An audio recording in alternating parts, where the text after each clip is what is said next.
Welcome to Jazz Mountain, where tonight, on this unhallowed eve, we will tell the frightening tale of the Jazz Mountain's haunted house.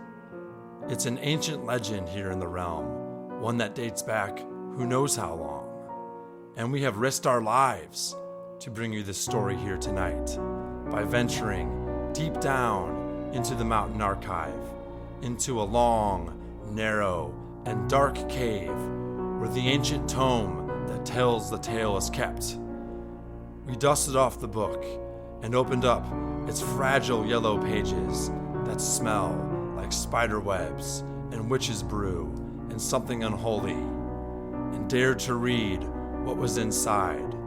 But what we dared not do was to read it aloud, because legend has it, if you speak the words in the book, the curse of the haunted house will fall upon you.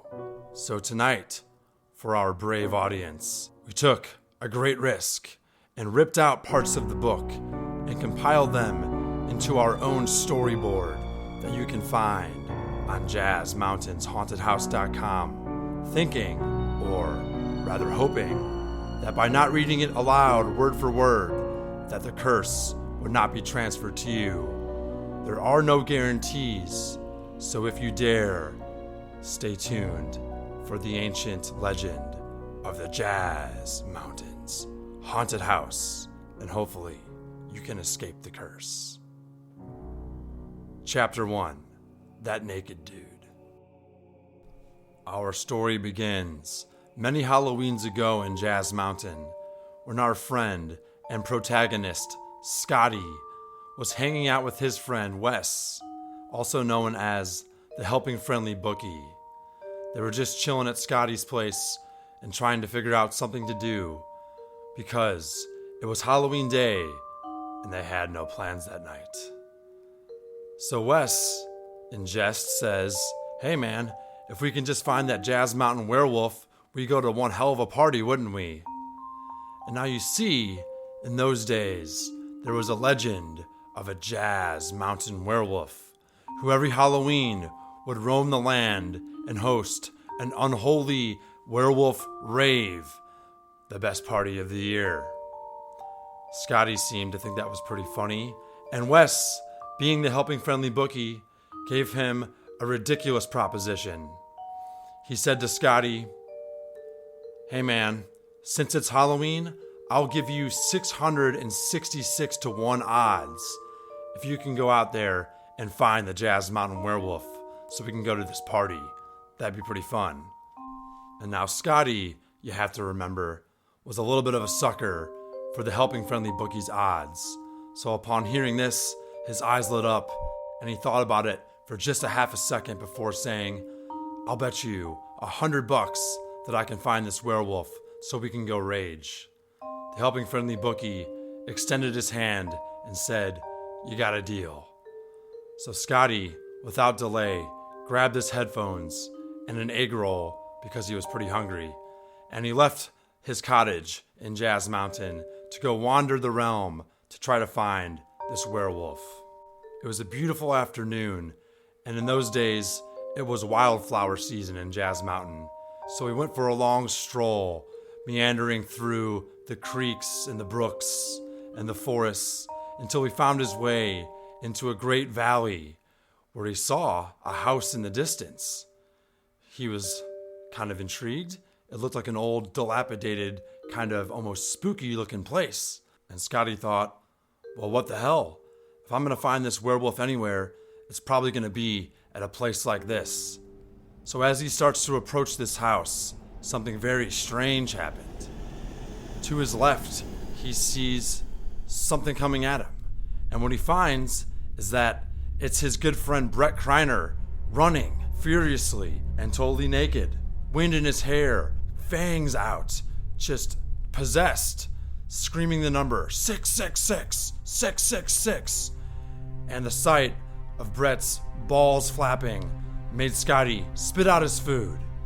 And legend has it that this song started to play from the house in the distance.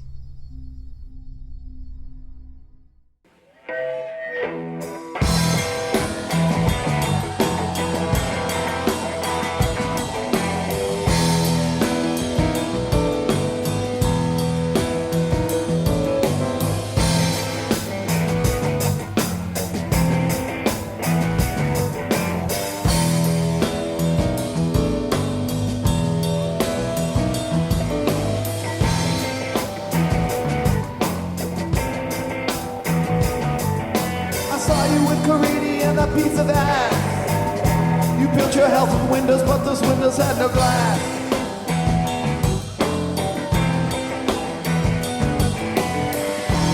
Lucy had a lumpy head. Lucy took a walk, now Lucy's dead.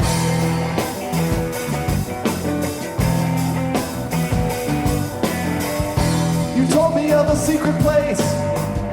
I saw it when I met you, the walrus on your face.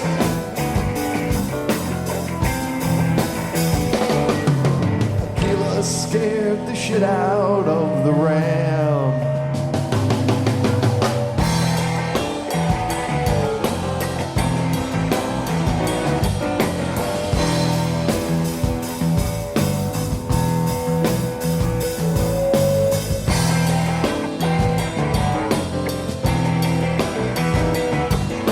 The thesis that you're writing is a load of shit, but I'm glad you finally finished it.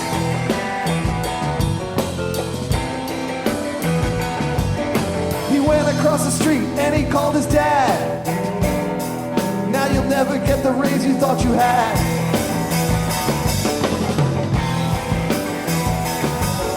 The people all were screaming when they saw the lump. Everyone was screaming when they saw the lump.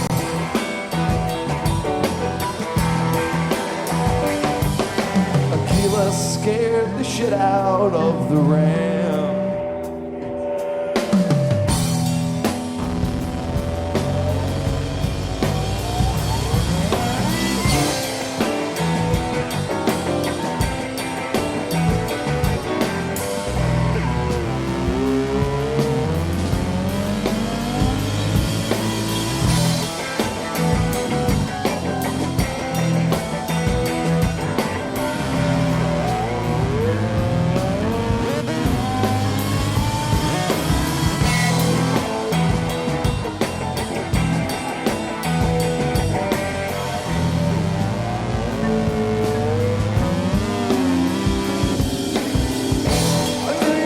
Lumpy head. Carini had a lumpy head. Carini had a lumpy head. Carini had a lumpy head. Carini had a lumpy head. Carini had a lumpy head. Carini had a lumpy head. Carini had a lumpy head. Carini had a lumpy head. Carini had a lumpy head. Carini had a lumpy head.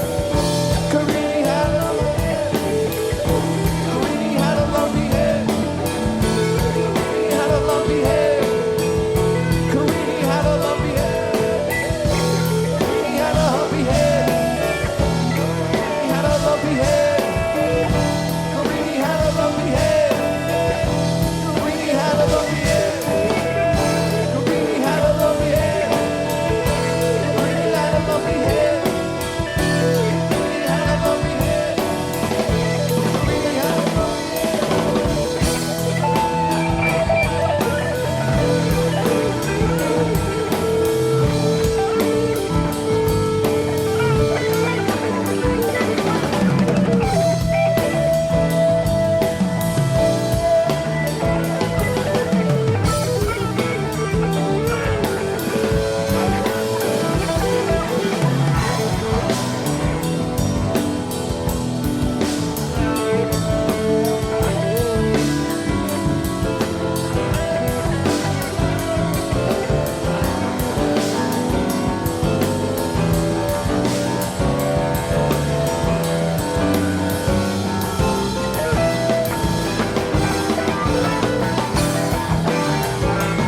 Chapter 2. You gotta start low.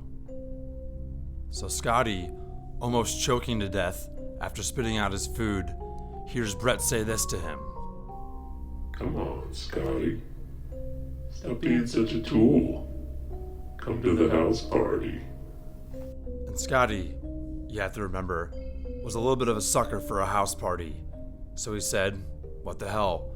Even if I don't find this werewolf, this will still be something to do. Maybe I'll call Wes later and you can meet us over here. Let's do it. So Scottie, trying to keep up with Brett, runs down the valley and up towards the house. As he approaches, he notices many strange things, such as crows flying really high in the sky, a big swarm of them. And also, all the trees in the yard have huge spider webs everywhere with giant, evil-looking spiders crawling. And he smells something rotting and looks around and sees a bunch of smashed pumpkins. It's just a weird, strange, and frankly, scary sight. But nonetheless, him and Brett walk up to the door and knock. The door flies open, and a giant man is standing before them. And Brett goes, Holy shit, I think I see Ted Nugent. and Scottie's like, holy shit, I think that is Ted Nugent.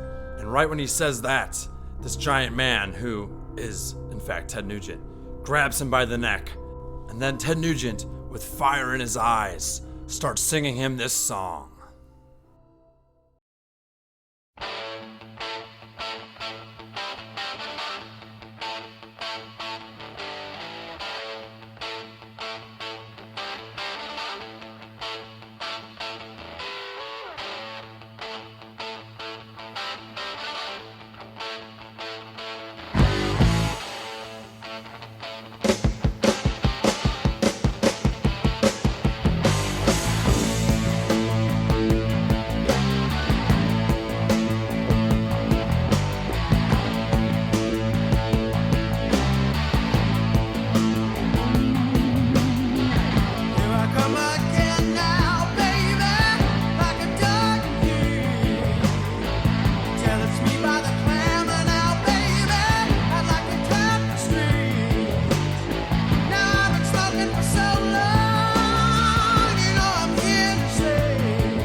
Chapter 3, Highway Star. So Scottie, utterly terrified, to his dismay, sees Brett run into the house and disappear. And Scottie, being strangled by this giant man, can't ignore what he's saying to him. He's listening to all these words and is kind of confused. Ted's talking about how he's been smoking for so long and how he's here to stay, trapped in this house, and how he wants to burn it down. He's talking about death, and Scottie is like freaking out, like, why did I come here? Damn you, helping friendly bookie, like I should have not taken this bet. Brett shouldn't have followed you. He is losing it. But then Ted lets him go, and Scottie's like, oh my God, thank God.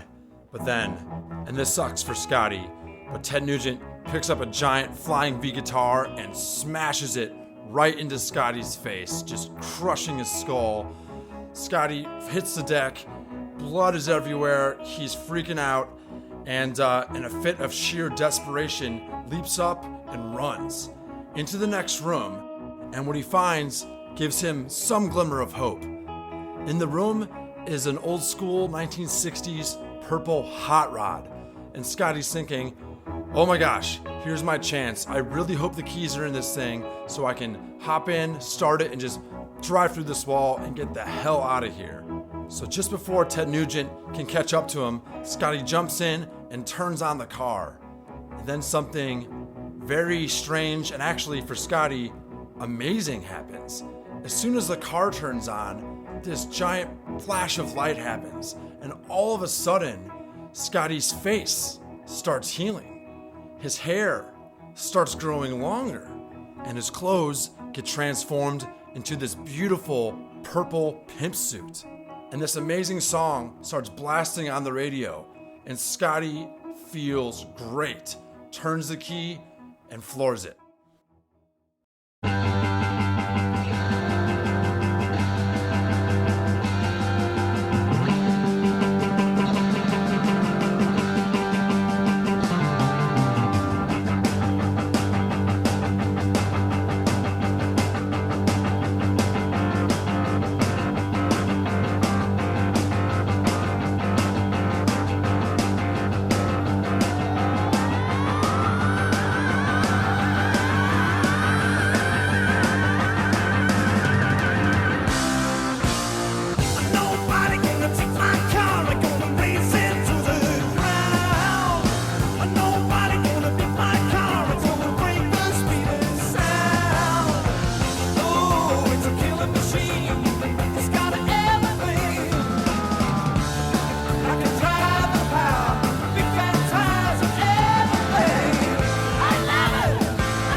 Chapter 4 Gifted by the Wind.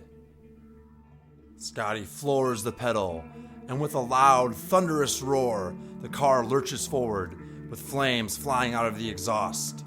Scottie looks in the rearview mirror to see Ted Nugent with the broken guitar overhead and with fire in his eyes, screaming as loud as he can, "You never got to go! You never got to go!" But Scottie is like, "Peace, dude, I am out." But when Scottie looks ahead again, what he realizes is something very strange. Instead of being outside of the house, he's just entered another room. And there are many strange things happening. But Scottie doesn't really care, because Scottie feels great. This is the best he's felt in his entire life. And even though there are skulls flying around him and bats everywhere and spider webs, he just doesn't really care because he feels that good. So good, in fact, that he just starts laughing to himself and starts remembering all the best things that have happened to him. Is this heaven? He thinks, when he first came to the house, he was strangled by frickin' Ted Nugent and thought he was gonna die, but what a turn of events. Now he feels like he's a god and that he could do anything. He is absolutely on top of the world. And at that point, things just keep getting better because he realizes that there is a record player in the car. And he's like, "This is amazing. I've never seen this before. What kind of car is this?" So he pulls out the first vinyl he sees and throws it on. And at first, the record doesn't play. But then, all of a sudden, a giant skull appears behind Scottie's car. And out of the mouth of the skull comes this beautiful purple wind. And the wind propels Scottie forward and starts spinning the vinyl. And this song comes out. And Scottie is rocking the fuck out.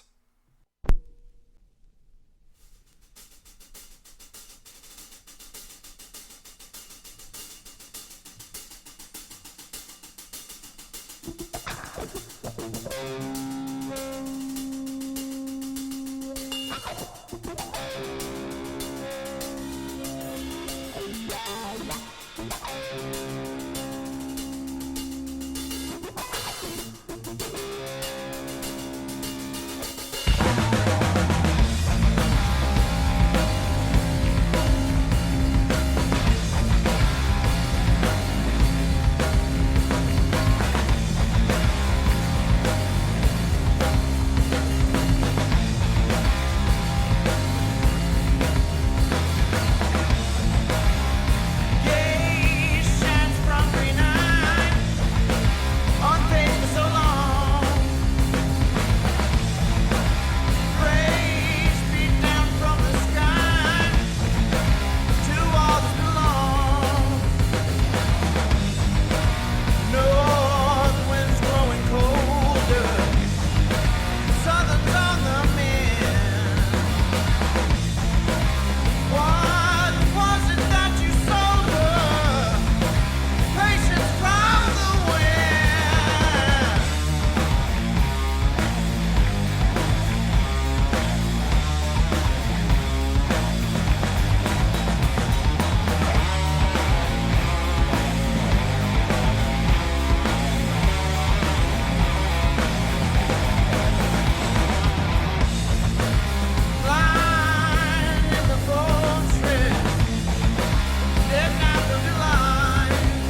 Great guitar solo, Scottie thinks to himself, as he keeps driving through wall after wall after wall. And now the walls are turning into skulls, and he's smashing and running into skulls, going from end to end in this, can you even call it a house anymore? This mystical, sinister land he's in. Everything around him looks like Halloween. It's witches and demons and goblins and spiders and bats and vampires. And they're flying everywhere. And he can't get out. He can't get out. He can't get out. And Scottie keeps driving. Which brings us to chapter 5, end to end.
Chapter 6, Gamma Knife, People Vultures. Skulls and demons, and now a great fire has arisen, filling the whole of space around Scottie and his car. And all of a sudden, his high is starting to wear off. Scottie is getting a little bit nervous, and so he starts searching around the car for something to help him out. He reaches in the glove box and finds a knife. And he realizes, well, I'm not really sure what a knife's gonna do against 10,000 skulls and demons and this giant fire happening right now, but let me check it out anyway. And upon closer look, he realizes this knife is absolutely gorgeous, like almost too gorgeous. It's kind of drawing him in this strange way that gives him a sort of uneasy feeling. And what he sees is this beautiful lettering in jewels. And actually, each of these jewels has more and more jewels inside that jewel. And it's a spiraling matrix, a web of light and jewels and flashes. And it really tries to draw him in, so much so that he feels like he's falling into the knife. So Scottie's like, whoa, whoa, and looks away. He has not read what's on the knife yet, however. And in order to do that, he kind of squints his eyes. Okay, maybe I can look at it like this. And what he reads on the knife in beautiful lettering is Gamma, do not open, it's forbidden. And you see, the thing about Scottie is that he's a really good dude. Everyone likes him, he's super kind and polite, funny, nice, the whole bit. And he never does anything outrageous or mean or unkind or anything like that. He plays by the rules and in a good way, you know? One of those kind of guys. But Scottie's desperation is hitting a fever pitch here. There are so many skulls and so much mayhem happening around him that he thinks that maybe, just maybe, if I open this knife, this nightmare will end. So he takes a deep breath and closes his eyes and pulls the knife out from the jeweled sheath. And all of a sudden, something very strange happens. He has been driving on the ground, or so he thinks. It's pretty weird with everything happening around him. But as soon as the knife comes out, Scottie and the car take flight and soar into the air, higher and higher and higher. And all of a sudden, he realizes that the skulls aren't following him, but that they're staying far down below, looking up at him, begging him to come back. But he's like, no way, man, you guys are freaking me out. So he flies higher and higher and higher. The sky turns blue, and there's some nice clouds. And he thinks, oh, thank God. And all of a sudden, that great feeling he had when he got in the car starts to come back until he hears the evilest, most sinister sound he has ever heard, and the sky goes black. And then, all at once, he is swarmed by an army of demon vultures that start pecking at his car and cawing in his ear and flapping their wings. And he thinks, oh my God. And he realizes that the skulls weren't that bad compared to these things. At least the skulls were leaving him alone and blowing him around with cool purple wind. But these vultures are out for blood, and they mean business.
People,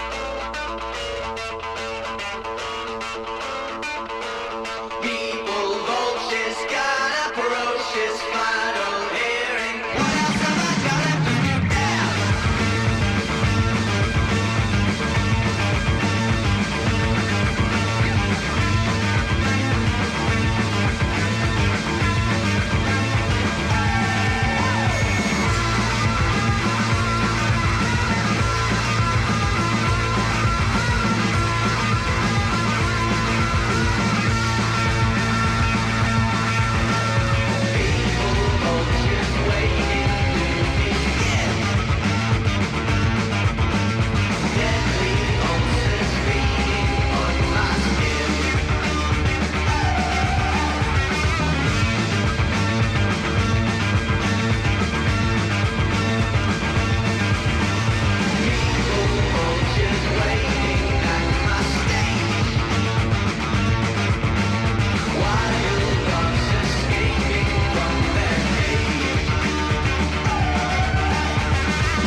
People, vultures, got approaches, final hearing. What else have I got to do now?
Chapter 7 The Spectral Kush.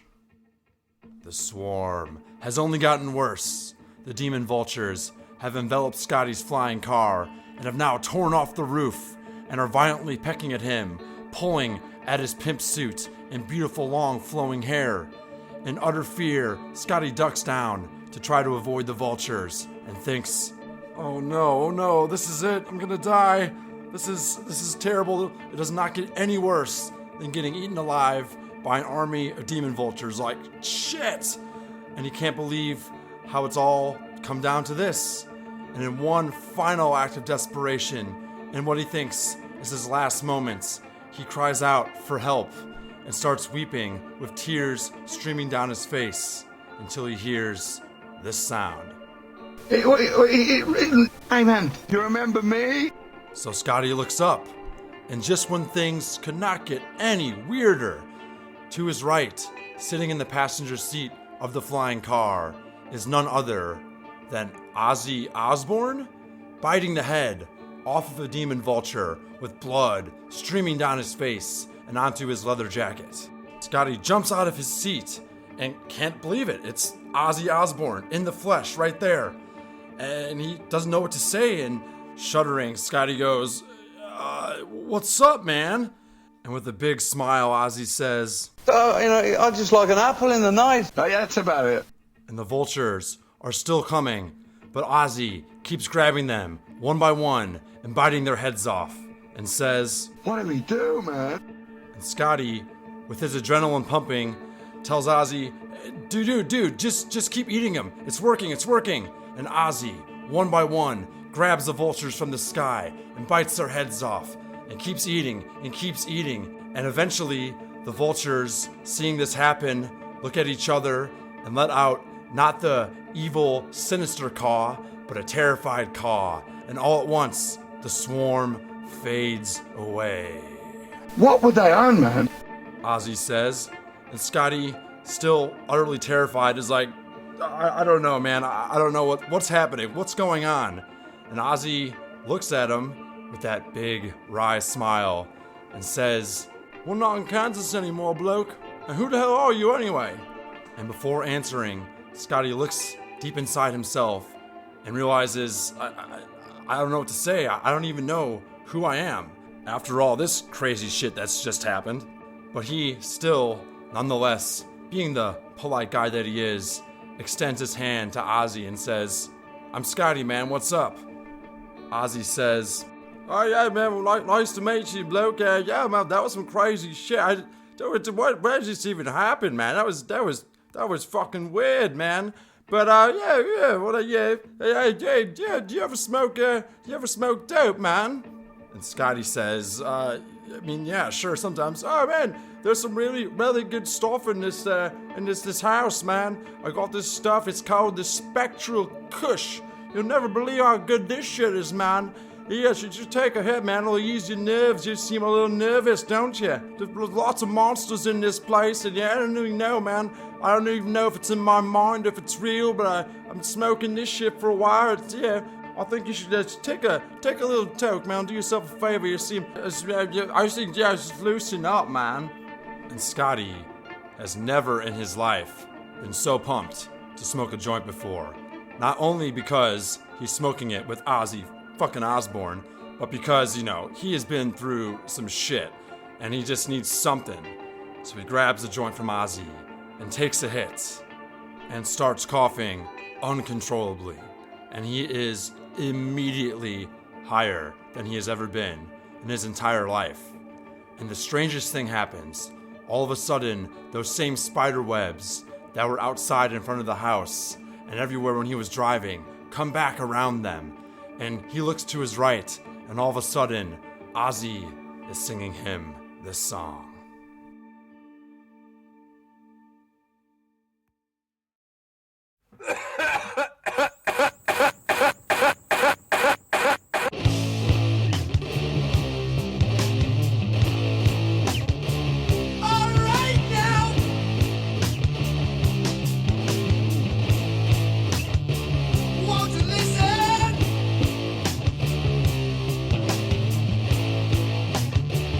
When I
Chapter 8, Smoke and Mirrors.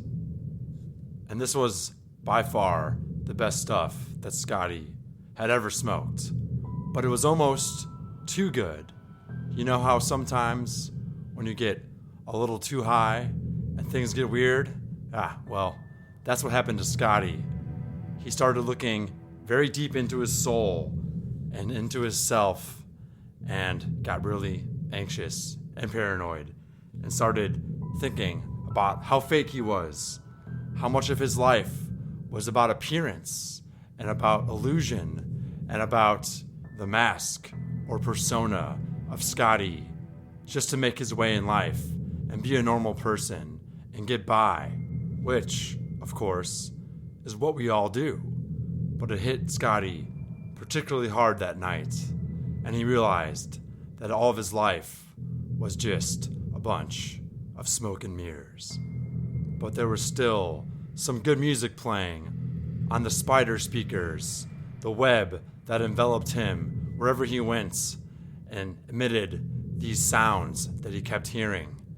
And he realized that he could not understand a word of the lyrics and that maybe he was starting to lose it. And Scottie was pretty fucked up and could not understand. But when we took the risk to go into the cave to retrieve the book of the haunted house, ripped out the lyrics and translated them and put them on the storyboard. So check it out. But this is what Scottie heard.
Chapter 9: The Spiral.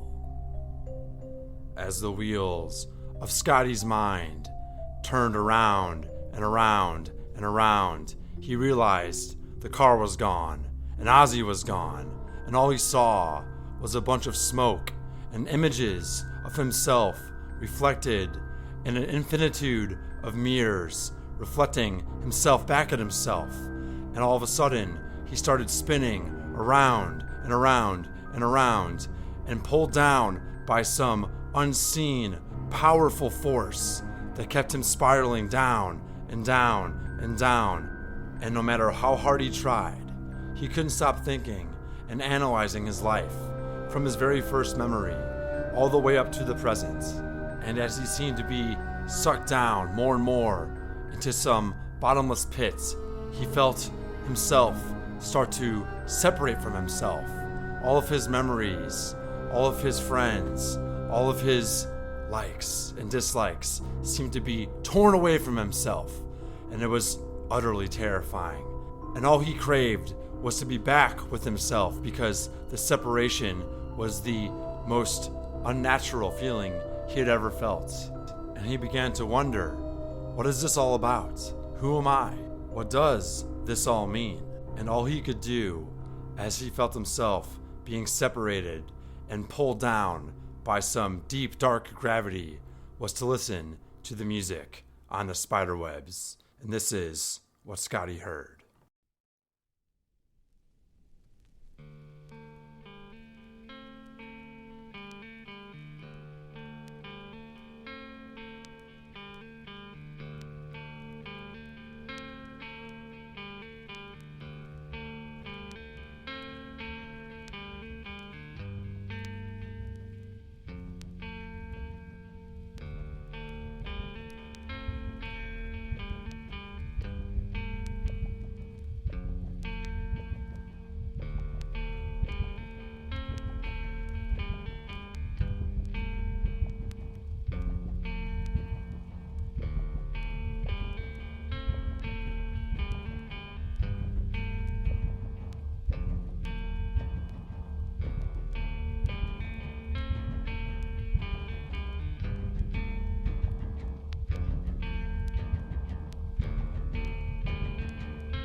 Chapter 10 Mitochondria.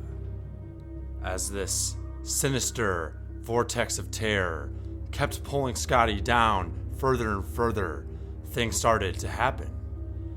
Although it was the most terrifying thing that had ever happened to Scottie, there was something strange about it, because as he kept going deeper and deeper, he felt like he was being consumed by something else and into some very natural order, sort of like Fibonacci sequence.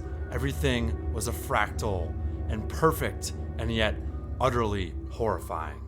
And as he got pulled further down and down, he got smaller and smaller and smaller, and yet somehow he felt bigger and bigger and bigger, as if he was a tiny part of some giant body. But this body was not any ordinary body, nor was it a very pleasant place to be. He felt as if it was the body of some giant demon, but he had been pulled down so far that he was one cell in this giant organism. And as he looked around, he saw a giant monster that looked like a mitochondria that he had seen in science class. And the mitochondria spoke to him these words.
Chapter 11.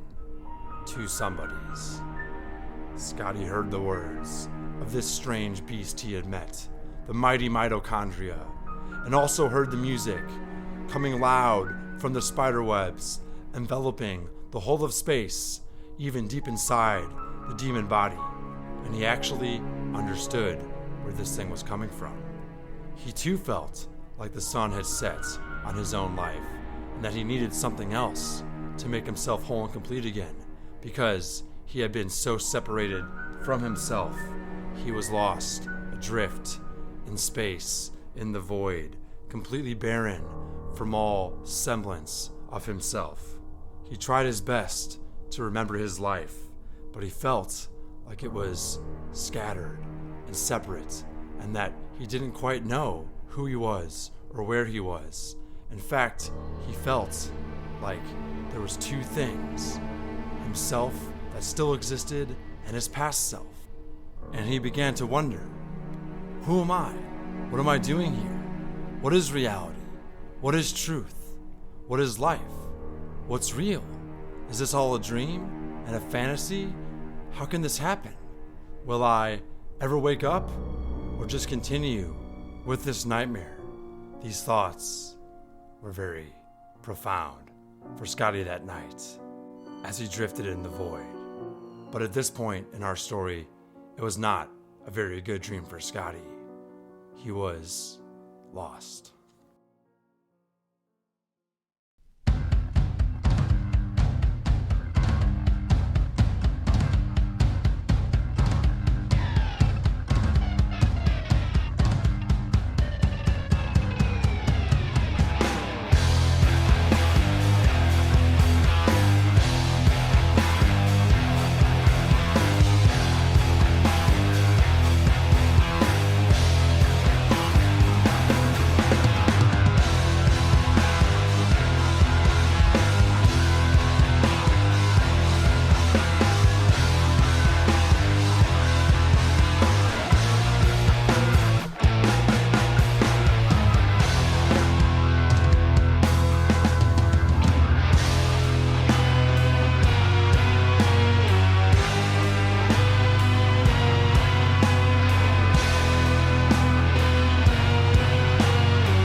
And thus, we have arrived at the end of Act 1 of Jazz Mountain's Haunted House. Stay tuned for Act 2.